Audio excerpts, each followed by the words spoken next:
గౌరవ ముఖ్యమంత్రి గారు దాదాపు 2 సంవత్సరాల నుంచి విజన్ 2047 గురించి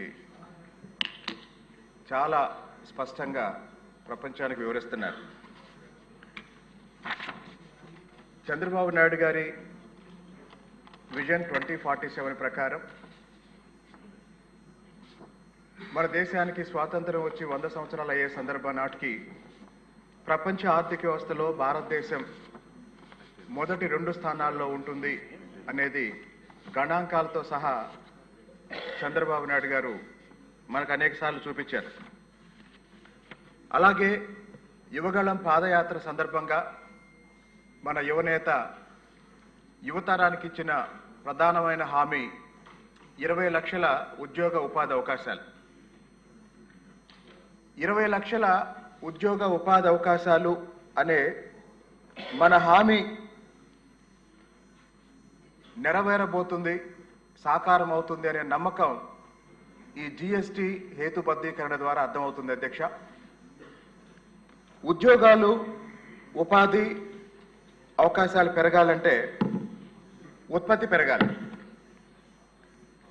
ఉత్పత్తి పెరగాలంటే ప్రజల వినియోగం పెరగాలి. మరి ప్రజల వినియోగం పెరగాలి అంటే ప్రజల కొనుగోలు శక్తి పెరగాలి. కొనుగోలు శక్తి పెరగాలి అంటే ధరలు అందుబాటులో ఉండాలి. ధరలు అందుబాటులో ఉండాలంటే పన్నులు హేతుబద్ధంగా ఉండాలి.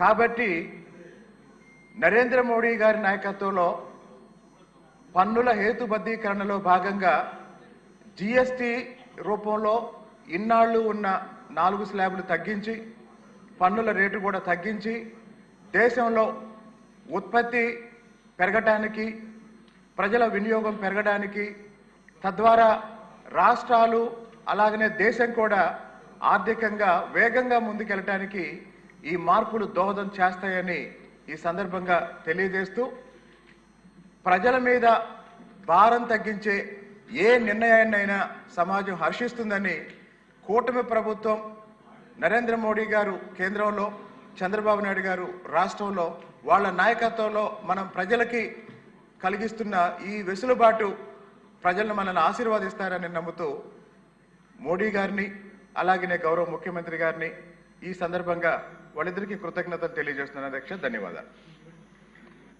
రామాంజనేయులు గారు ప్రతిపాడు. అధ్యక్ష, ధన్యవాదాలు. అధ్యక్ష, ఈరోజు సభ్యులందరూ కూడా జిఎస్టీ తగ్గుదల గురించి, దాని ఇంపాక్ట్ గురించి మాట్లాడారు. అధ్యక్ష, దాదాపుగా 4